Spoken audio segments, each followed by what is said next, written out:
이 시간 하나님께서 우리에게 주시는 말씀은 신약성경 누가복음입니다. 누가복음 18장 31절에서 누가복음 19장 10절까지의 말씀입니다. 조금 본문이 긴데요, 우리 드라마 바이블로 경청하시겠습니다. 보라, 우리가 예루살렘으로 올라가노니 선지자들을 통하여 기록된 모든 것이 인자에게 응하리라. 인자가 이방인들에게 넘겨져 희롱을 당하고 능욕을 당하고 침뱉음을 당하겠으며 그들은 채찍질하고 그를 죽일 것이나 그는 3일 만에 살아나리라. 제자들이 이것을 하나도 깨닫지 못하였으니 그 말씀이 감추었으므로 그들이 그 이르신 바를 알지 못하였더라. 여리고에 가까이 가셨을 때 한 맹인이 길가에 앉아 구걸하다가 무리가 지나감을 듣고 이 무슨 일이냐고 물은데 그들이 나사렛 예수께서 지나가신다 하니 맹인이 외쳐 이르되 다윗의 자손 예수여, 나를 불쌍히 여기소서. 앞서가는 자들이 그를 꾸짖어 잠잠하라 하되 그가 더욱 크게 소리질러 다윗의 자손이여, 나를 불쌍히 여기소서. 예수께서 머물러 서서 명하여 데려오라 하셨더니 그가 가까이 오매 물어 이르시되 내게 무엇을 하여 주기를 원하느냐? 주여, 보기를 원하나이다. 보라, 네 믿음이 너를 구원하였느니라. 곧 보게 되어 하나님께 영광을 돌리며 예수를 따르니 백성이 다 이를 보고 하나님을 찬양하니라. 예수께서 여리고로 들어가 지나가시더라. 삭개오라 이름하는 자가 있으니 세리장이요 또한 부자라. 그가 예수께서 어떠한 사람인가 하여 보고자 하되 키가 작고 사람이 많아 할 수 없어 앞으로 달려가서 보기 위하여 돌무화과 나무에 올라가니 이는 예수께서 그리로 지나가시게 되밀어라. 예수께서 그곳에 이르사 쳐다보시고 이르시되 삭개오야, 속히 내려오라. 내가 오늘 네 집에 유하여야 하겠다. 급히 내려와 즐거워하며 영접하거늘 못사람이 보고 수군거려 이르되 저가 죄인의 집에 유하러 들어갔도다. 삭개오가 서서 주께 여짜오되 주여 보시옵소서. 내 소유의 절반을 가난한 자들에게 주겠사오며 만일 누구의 것을 속여 빼앗은 일이 있으면 네 갑절이나 갚겠나이다. 오늘 구원이 이 집에 이르렀으니 이 사람도 아브라함의 자손님이로다. 인자가 온 것은 잃어버린 자를 찾아 구원하려 함이니라. 이르시되 아멘. 누가복음 9장에서 19장까지의 말씀은 예수님께서 예루살렘으로 올라가시는 여정을 이렇게 하나의 큰 단락으로 묶어놓은 부분이라고 할 수가 있습니다.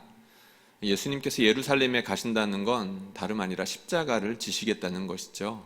그래서 누가복음 9장에 보면 예수님께서 예루살렘에 올라가시기로 작정하셨다라는 말씀이 나옵니다. 굳게 결심하셨다. 십자가를 지시기로 결심하셨다는 얘기겠죠. 그 이후에 예루살렘으로 향하는 여정 가운데 여러 사람들을 만나시고 그에 있었던 여러 가지 일들을 다루는 것이 그 큰 단락 안에 있습니다. 이 단락 안에 나오는 여러 가지 내용들, 각각의 주제들이 세미하게 다르겠지만 크게 두 가지를 다룹니다. 하나는 우리 예수님께서 오늘 본문 마지막에서 말했던 것처럼 인자는 잃어버린 자를 찾아 구원하려 하십니다. 오늘 우리가 읽은 본문에 보면 예수님께서 십자가에 매달리셔서 정말 고난받으시고 죽임당하실 거라는 그 예언적인 말씀을 하시는데, 우리 예수님께서 그렇게 십자가에 달려 돌아가시는 이유, 예루살렘을 향하여 굳게 결심하시고 올라가시는 이유가 다른 게 아니라 잃어버린 자를 찾아서 구원하시기 위함이다. 바디메오를 구원하시고 그리고 삭개오를 구원하신 것이 이 주제를 아주 잘 보여주는 중요한 사건들이라고 할 수 있을 겁니다. 오늘 설교를 준비하다가 우연히 성서조선이라고 해가지고 80년, 90년 전에 이제 우리나라에 있었던 성경 잡지죠. 그 성서조선에 있는 함석헌 선생님의 칼럼이라고 해야 될까요? 글을 하나 보았습니다. 제목은 바디메오와 삭개오라는 제목이었는데요. 거기에 보면 이런 구절들이 나옵니다. 우리 예수님께서 이 땅에 오셨을 뿐만 아니라 이 땅에서도 하수도와 같은 곳으로 찾아가셔서 그곳에 생수를 흘려보내시고 가장 하나님의 구원을 필요로 하는 사람들을 구원해 내셨는데 그 사람이 바로 바디메오고 삭개오였다. 우리 하나님께서 이렇게 사랑하시는 사람들을 누가 손가락질하고 삿대질할 수 있으랴. 우리 주님께서 바디메오를 만나주시고 삭개오를 만나주셨다. 적절한 비유인 것 같습니다. 하수도 같은 곳으로 찾아가셔서 하수도 같은 인생에서 뒹구는 인생들을 불쌍히 여겨주시고 우리 주님의 자녀 삼아 주셨다는 거죠. 저나 여러분들 마찬가지 아니겠습니까? 우리 주님께서 우리를 그렇게까지 사랑해 주셨고 구원해 주시기 위해서 그 큰 희생을 감수하셨다는 거죠.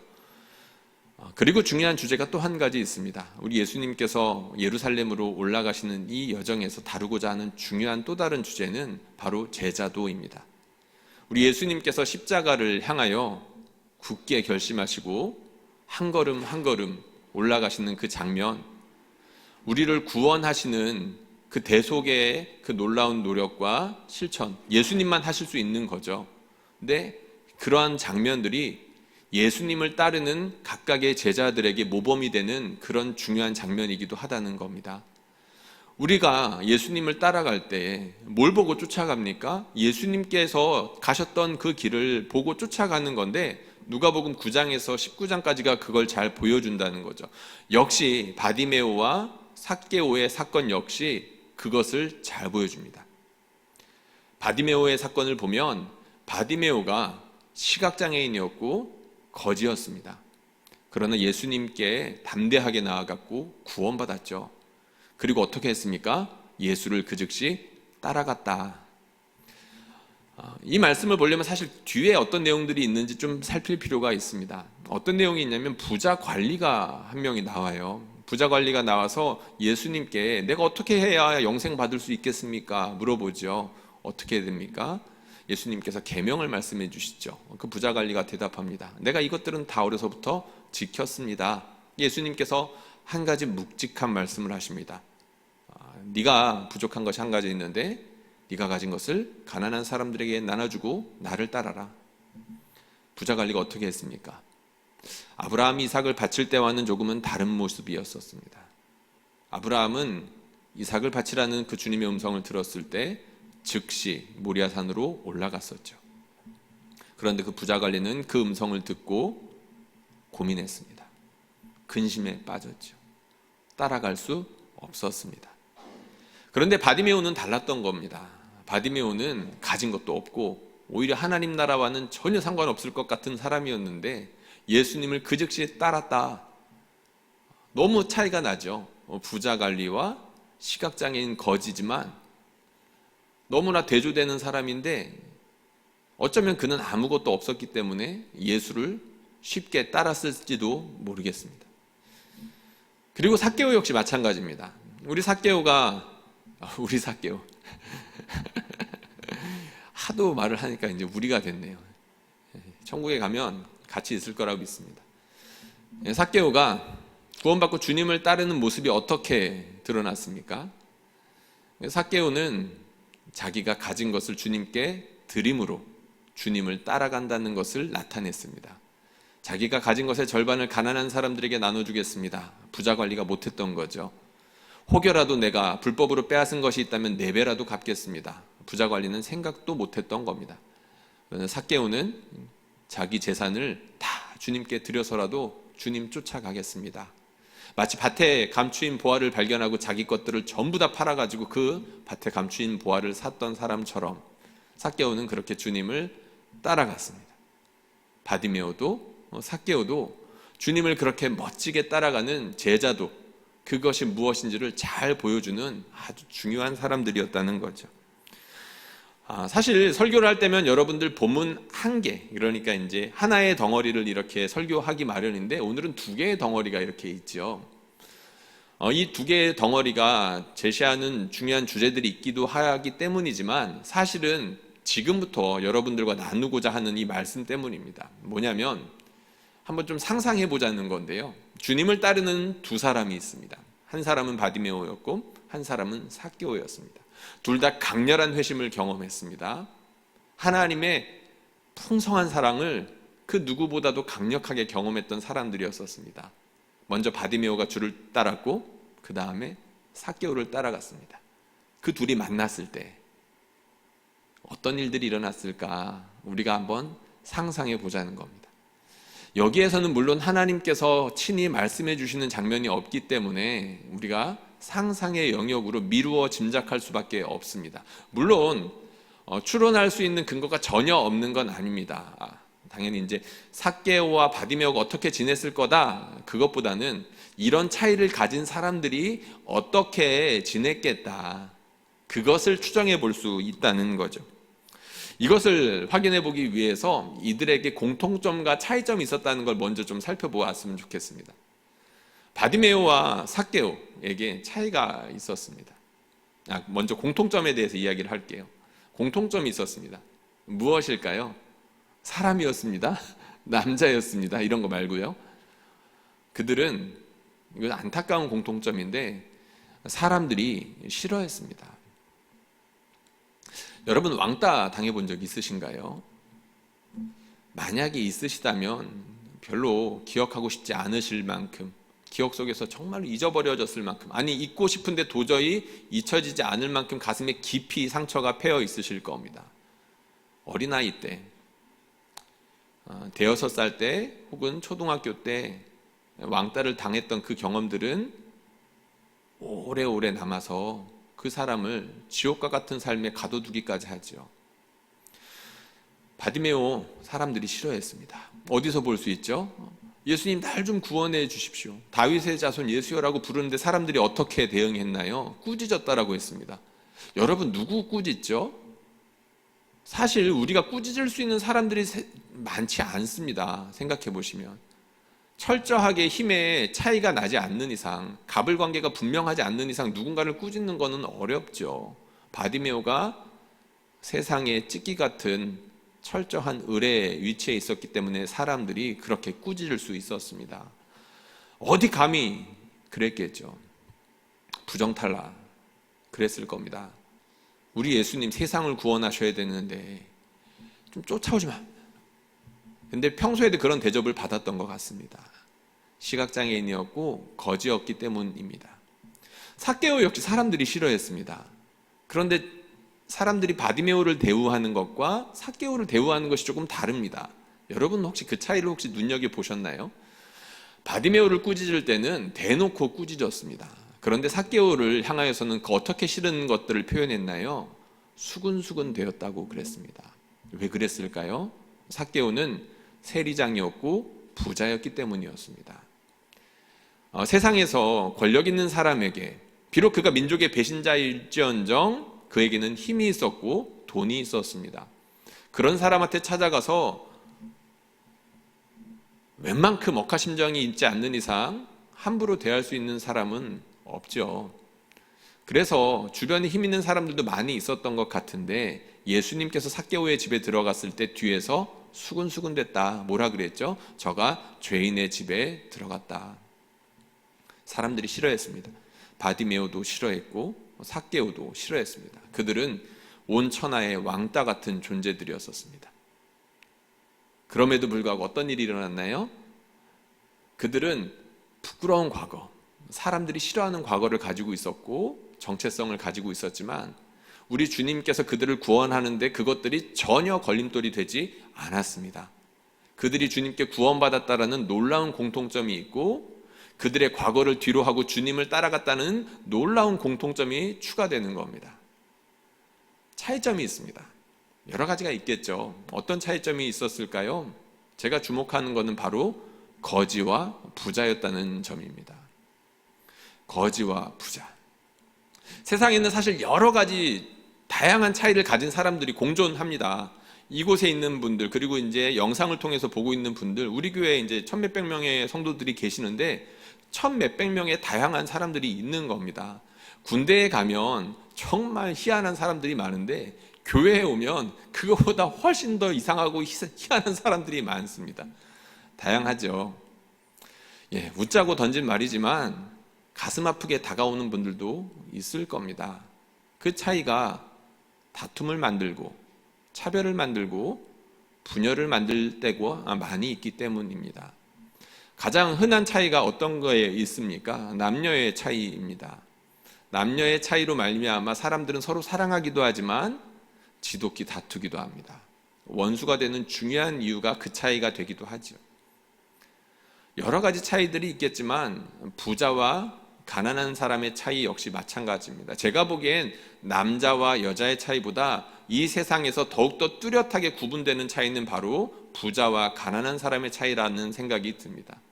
화면 한번 보여주시면 좋겠는데요. 여러분들 이 영화 많은 분들이 보셨을 겁니다. 세계에서 이제 영화계에서 굵직굵직한 상들도 받았고 많이 회자가 됐던 영화였죠. 그만큼 충격적이었던 영화였습니다. 두 가정이 나옵니다. 돈이 많은 가정이 나오고 찌질하게 가난한 가정이 나옵니다. 그런데 희한하게 기묘하게도 그 두 가정이 합쳐지죠. 근데 정확히 말하면 그 한 가정이 고용당합니다.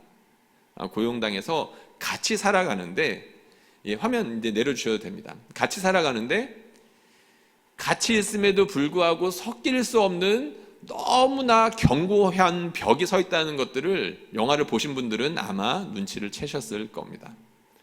그리고 그 차이, 중간중간에 그 사업가, 성공한 벤처 사업가로 등장하는 한 주인공이 또 다른 주인공을 향하여서 냄새 하는 장면들이 곳곳에 나오거든요. 그런데 그 행동이 결국에는 영화를 파국으로 끌어갑니다. 사람을 죽이고 끔찍한 그 사태가 일어나게끔 하는데, 그 차이와 그 차이를 대하는 태도가 그 파국을 만들어내고 말았죠.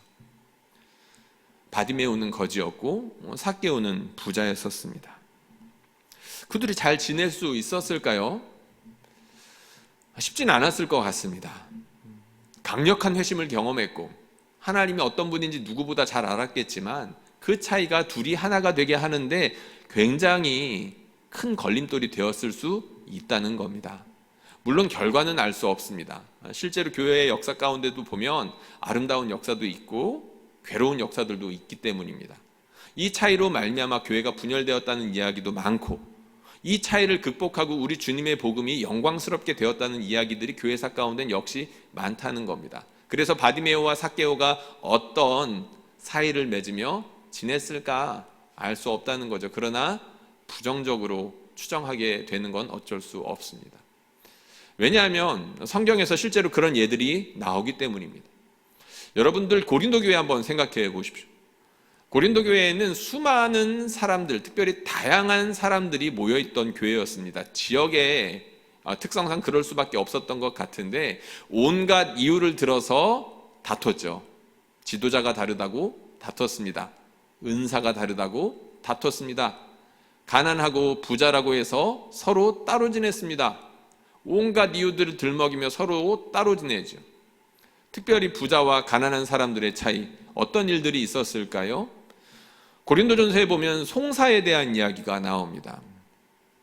재판하는 이야기죠. 우리는 그저 그것을 가지고 교회 안에서는 함부로 재판하면 안 돼라고 우리가 생각하는 경우가 있는데, 맥락과 배경을 보면 거기에 대해서 이런 주석이 가능합니다. 당시에 부한 사람들이 가난한 사람들을 자기 배를 불리기 위해서 억지로 소송까지 해가지고 가난한 사람들의 그 두 렙돈까지 빼앗아가는 일들이 고린도 교회에 있었다라는 주석이 곳곳에 있습니다. 가능했다는 일이죠. 그것을 또 추정하게 하는 일들이 있었습니다. 성찬입니다. 성찬이 있을 때 성찬은 하나 되라고 우리 주님께서 잔과 떡을 주시면서 하나가 되라고 주신 것 아니겠습니까? 그런데 그 성찬을 빌미 삼아서 부자와 가난한 사람들이 따로 모였다고 합니다. 안타깝죠. 우리 주님 뭐라고 그러셨을까요? 어떤 주석가들은 아마도 메뉴가 차이가 났던 것 같기도 하다, 이런 이야기도 합니다. 끔찍하지 않습니까? 한 교회에 있는데 부자들끼리 모이고 가난한 사람들이 모이고, 부자들이 모였을 때는 성찬의 메뉴가 고급스럽게 나오고 가난한 사람들이 모였을 때 그 성찬의 메뉴가 저질로 나오고, 마음 같아서는 거기가 교회가 아니다라고 하고 싶지만 사도 바울은 그런 사람들을 붙잡고 너희가 그리스도의 지체다라는 이야기를 했었습니다. 지체, 하나의 몸이 있는데 다양한 역할을 하는 몸의 일부분이라는 얘기죠. 근데 사도 바울이 그런 이야기를 고린도전서에서만 쓰지 않았습니다. 여러분들 사도 바울의 서신들을 보면 그런 이야기들이 곳곳에 나와요. 갈라디아서, 거기에 보면 유대인과 헬라인의 차이, 그러니까 유대인과 이방인이 서로 분열하고 있었다라는 것을 알 수가 있는데, 아마도 유대인의 입장에서 헬라인들을 차별했던 것 같습니다. 사도 바울이 거기에 대해서 많이 화내죠. 그러면서 무엇라고 합니까? 그리스도 안에서 유대인이나 헬라인이나 종이나 자유인이나 남자나 여자가 다 하나다. 왜 이런 말씀을 전했을까요? 하나 되지 못했으니까, 그 차이를 가지고 치열하게 다퉜으니까 그런 말을 했던 겁니다. 에베소 교회는 또 어땠을까요? 사도 바울이 하나됨에 대해서 그렇게 강조를 합니다. 에베소 교회가 하나 되는 게 그렇게 힘들었던 것 같습니다. 에베소 교회에 보면 성전 비유가 나오죠. 그리스도가 모퉁이 돌이 되어가지고 너희가 하나의 성전으로 지어져 간다. 너무 아름다운 비유입니다. 우리가 지금은 상상할 수 없지만 우리 주님께서 너무나 다양한 너희들을 벽돌 삼아가지고 아름다운 성전으로 지어가고 계셔. 우리는 하나야. 왜 그런 말을 썼을까요? 지독히 하나 되기가 힘들었기 때문일 겁니다. 빌립보서는 또 어떻습니까? 유오디아와 순두계에게 권하노니 두 마음을 품지 말고 하나가 되라는 권면을 하죠. 아마 기억이 나실 겁니다. 편지들마다 이런 이야기들이 투성입니다.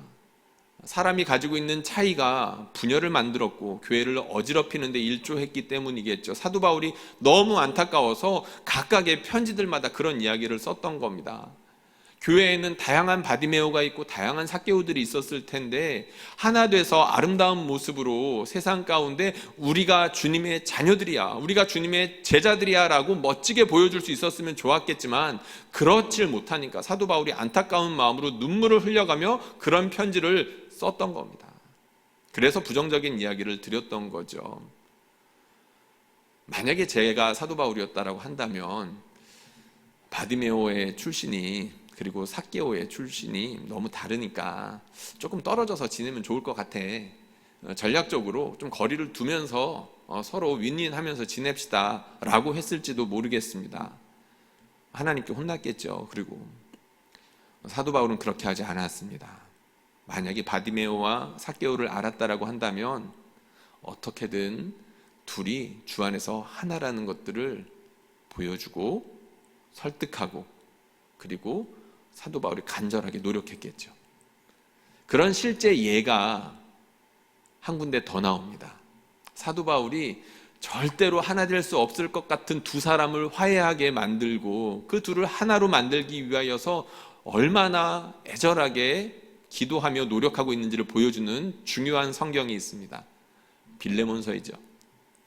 빌레몬은 나름 재산이 있는 재력가였고 그리고 주인이었던 것 같습니다. 종들을 여러 거느리고 있는 그런 가장이었던 것 같은데요. 오네시모라는 종이 그 빌레몬에게 손해를 끼쳤습니다. 직접 훔쳤는지 아니면 간접적으로 손해를 끼쳤는지는 잘 모르겠지만 어쨌든 주인에게 손해를 끼쳤다는 겁니다. 종은 주인이 마음대로 할 수 있지 않겠습니까? 무서워서 도망쳤던 것 같습니다. 근데 하필 만났던 사람이 누구였나요? 사도 바울이었습니다. 참 세상이 좁아요. 도망갔는데 하필 만난 사람이 사도 바울이었죠. 사도 바울이 누굽니까? 빌레몬에게 큰 은혜를 끼쳤던 사람입니다. 그리고 오네시모 역시 그 바울에게 복음을 받아들이고 놀라운 변화를 경험하고 사도 바울의 사역에 기묘하게 쓰임받았던 쓸모 있는 사람이 오네시모였었죠. 사도 바울이 기도하다가 큰 용기를 냈던 것 같습니다. 오네시모야, 돌아가면 어떻겠니? 아마 그랬을 겁니다. 아니면 오네시모가 먼저 결정했을지도 모르죠. 선생님, 제가 주인의 집에 돌아가야 될 것 같습니다. 알 수 없으나 사도 바울이 편지를 들려서 보냅니다. 그러면서 그 편지에 이런 얘기를 쓰죠. 우리가 같이 이 말씀 읽어봤으면 좋겠습니다. 빌레몬서 1장 15절 16절 말씀입니다. 시작.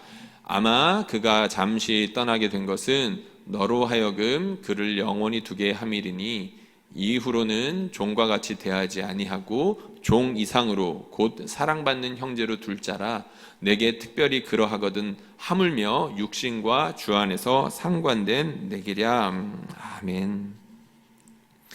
어떻게 됐을까요? 빌레몬서에서는 우리가 그 결과를 알 수가 없습니다. 빌레몬이 사도 바울의 권면을 받아들였을지 아니면 이 편지를 내팽개치고 오네시모를 때려 죽였을지 알 수 없다는 거죠.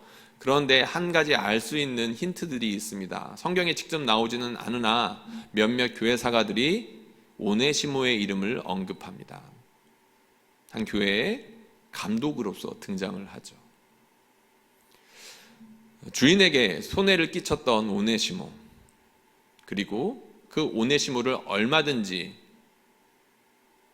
벌하고 망하게 할 수 있었던 빌레몬, 복음 안에서 하나가 되었다는 것을 교회사 가운데에서 우리가 짐작해 볼 수 있다는 겁니다.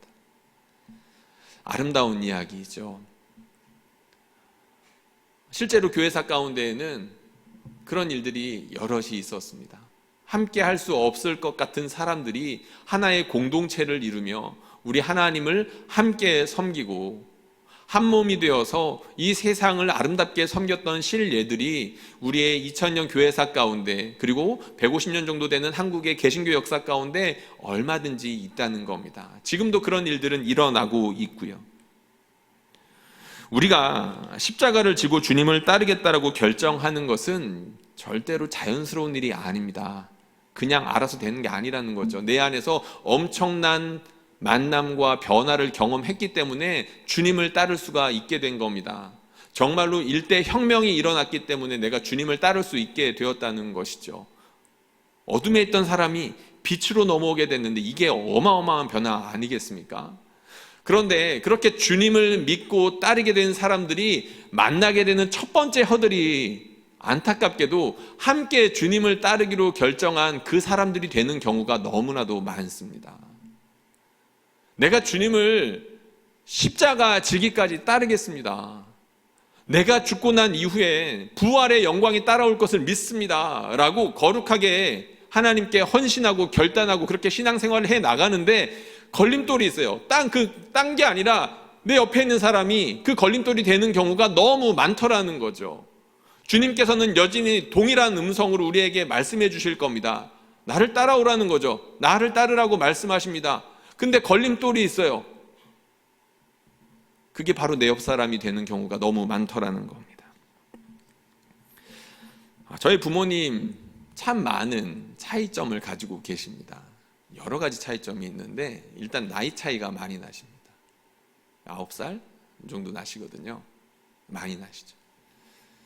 그리고 어떤 차이가 있으시냐면 아버지가 고향이 전라남도이시고 어머니 고향이 경상북도이십니다. 너무 자세하게 말하면 안 될 것 같아서 상상이 가시죠? 그리고 또 차이가 있습니다. 어머니는 돌아가신 외할머니가 전도사님이셨을 만큼 투철한 신앙을 가지고 계신 분이셨습니다. 그러나 아버지한테는 신앙이 없으셨죠. 물론 지금은 교회를 열심히 다니십니다. 그런 중요한 차이가 있었습니다. 그리고 정말 힘든 차이가 있었는데 저희 아버지는 술, 담배를 너무 좋아하셨고 저희 어머니는 그것을 너무 질색으로 여기셨습니다. 같이 먹고 마시고 즐기면 좋은데 그럴 수가 없으셨습니다. 아마 신앙 양심상 그러셨겠죠. 그런 여러 가지 차이들이 있으셔서 하나 되기 위하여서 40년 넘게 노력하고 계십니다. 하나가 된다는 것은 얼마나 어려운지 저희 부모님이 그것을 보여주고 계십니다. 이 말은 불가능하다라는 얘기가 아니라 가능한데 그 가능하기까지 시간이 오래 걸리더라는 것을 저희 부모님을 통해서 보고 있다는 거죠. 부모님 다 신앙이 있으십니다. 그래서 서로가 하나가 되어야 되겠다라고 작정하시고 난 뒤에 두 분의 노력이 눈물겨울 정도로 간절하십니다. 저희 아버지는 어머니의 필요가 무엇인지를 알고 가정의 필요가 무엇인지를 알기에 이전에 없었던 성실함으로 열심히 일하고 계십니다. 저희 어머니는 권사가 되시고 이제 몸이 아프시니까 어머니가 할 수 있는 방법으로 하나 되기 위하여서 노력하십니다. 힘드시면 무릎을 꿇으십니다. 말씀을 펴십니다. 기도하시는 거죠. 하나님 붙잡으시는 겁니다. 너무 힘듭니다. 우리 하나님 살아계시잖아요. 하나님 붙잡고 기도하는 사람들한테 음성 들려주십니다. 우리 하나님께서 어머니한테 그런 음성을 들려주셨답니다. 이 사람도 내가 사랑하는 사람이다. 우리 어머니가 이전에 그 음성을 듣기 전에, 정확히 말하면 우리 주님 앞에서 아버지와 하나 되기로 결정하시기 전에 부대낌이 있으셨습니다. 같이 있기만 하셔도 부들부들 떨리시고, 제가 아버지의 편을 들기만 해도 저를 너무나도 저에게 화내시고 분노하시고, 주님을 따르고 우리 아버지와 하나 되겠다라고 결정하신 이후에도 여전히 부대낌이 있으십니다. 그러나 이전에 느끼던 부대낌과 이후로 느끼는 부대낌의 종류가 다릅니다. 왜냐하면 우리 주님께서 그 부대낌을 이기고 견딜 수 있는 힘을 주시기 때문입니다. 우리 주님께서 그렇게 음성 들려주시면서 힘들고 여전히 부들부들 떨리더라도 서로가 서로의 위치에서 믿음으로 감당할 수고가 있다는 것들을 두 분이 하시고 서로의 위치에서 열심히 노력하시는 것을 자녀들로 보며 하나님께 감사하고 있습니다. 전쟁 중이죠. 사람이 어느 정도까지 잔인해질 수 있는지를 우리가 두 눈으로 목격하고 있습니다. 2차 대전 때의 일입니다. 아마도 세계의 역사 가운데에서 가장 잔인한 전쟁이 아니었을까 싶을 정도로 어마어마한 사람들이 살육당했던 전쟁이었습니다. 그 중에서도 독일과 폴란드는 가장 적대심이 심할 수 있는 그런 관계였죠. 폴란드는 독일에게 무참히 짓밟혔고 다시 회복하는데 수십 년의 시간이 걸렸으며 지금도 그 적대심이 적지 않게 남아있을 겁니다. 전쟁이 마치고 그 두 나라가 서로 피해 회복을 위해서 각각의 영역에서 수많은 만남들이 이루어졌다고 합니다. 당연히 교회 안에서도 그런 모임들이 있었고요. 그 교회의 여러 모임들 중에서 한 모임에서 이런 일이 있었다고 합니다. 교회에서 모였으니까 독일 교회, 폴란드 교회 대표자들이 모여서 이런저런 이야기들을 나누다가 당연히 기도하고 말씀 보고 이런 거 했겠죠. 마무리로 주기도문을 했던 것 같습니다. 주기도문을 하려고 하는데 갑자기 폴란드의 대표가 한참을 침묵하다가 일어서서 독일의 대표단에게 이렇게 말했다고 합니다. 내가 이제야 여러분들을 용서합니다. 왜냐하면 여러분들을 용서하지 않고서는 이 주기도문의 첫 문장조차 읊을 수가 없기 때문입니다. 우리 주님께서 가르쳐 주신 기도의 첫 문장이 어떻게 시작합니까? 하늘에 계신 우리 아버지, 우리 하나님께서, 정확히 말하면 우리 주님 되시는 예수 그리스도께서 하나님과 우리 사이에 있는 장벽을 허무셨기 때문에 우리 하나님께서 우리를 자녀 삼아 주시지 않았습니까? 우리가 아버지로 부를 수 있는 특권을 받았다는 것을 알려주는 놀라운 복음의 소식입니다. 뿐만 아니라 우리 도저히 하나가 될 수 없는 원수들이 우리가 되었다는 것을 알려주는 그런 귀한 복음이기도 합니다. 지독한 자기중심성으로 치열하게 투쟁하며 아귀다툼하며 살아갈 수밖에 없는 인간들이 그리스도 안에서 화평케 되어 한 몸이 되어 하나님께 나아갈 수 있는 특별한 선물을 받았다는 것. 하늘에 계신 우리 아버지, 그 기도문 앞에 용서하지 않을 수 없는 그 하나님의 강력한 권하심을 온몸으로 느꼈던 것입니다. 사랑하는 성도님들, 우리 옆에는 다양한 사람들이 있죠. 우리 모두 주님을 사랑하기 때문에 오후 예배까지 드립니다. 하나님 살아계신 것도 알고 하나님이 나를 어떻게 사랑해 주셨는지도 압니다. 그래서 필이 올 때, 이 감동이 충만할 때 손이 올라가고 눈도 감기고 내가 십자가 지고 내 십자가 지고 주님 따르겠습니다 라고 결단하고 예배하고 부활의 영광으로 내가 부활할 것을 역시 고백합니다. 나에게 그 소망이 있습니다라고 고백하며 하나님께 영광스럽게 예배합니다. 예배의 시간이 끝나면 손이 내려오고 눈이 떠지겠죠. 눈이 떠졌는데 옆에 누가 있습니까? 냄새나는 바디메오가 있는 겁니다. 함께할 수 없는 민족의 배신자 삭개오가 있는 겁니다. 두려워서 피하고 싶은 빌레몬이 있는 것이고 패죽이고 싶은 오네시모가 있는 것이고 1번을 찍은 사람이 있는 것이고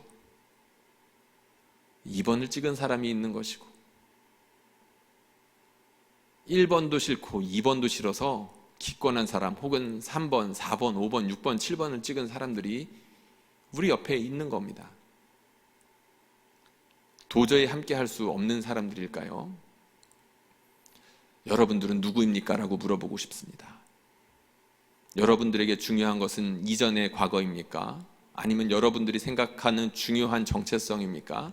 아니요. 우리는 그리스도 안에서 완전히 새로운 피조물이 되었습니다.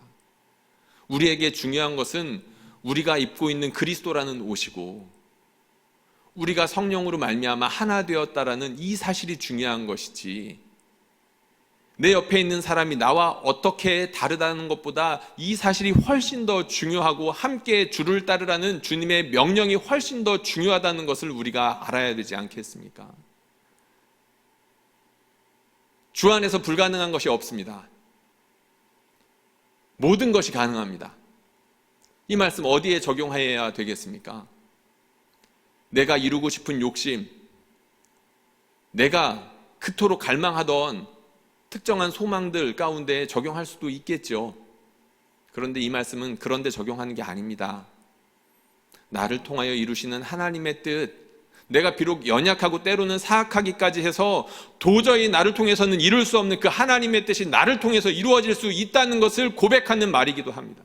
내 안에서, 주 안에서 내가 능치 못함이 없다. 도저히 하나 될 수 없는 것 같은 그 사람과 하나 될 수 있다. 이것이 복음입니다. 바라기는 저와 여러분들 강력한 성령의 능력으로 말미암아 하나 될 수 없었던, 하나 되고 싶지 않은 그런 사람들과 하나 되어 하나님께 영광 돌릴 수 있기를 주님의 이름으로 축원드립니다. 제가 기도하겠습니다.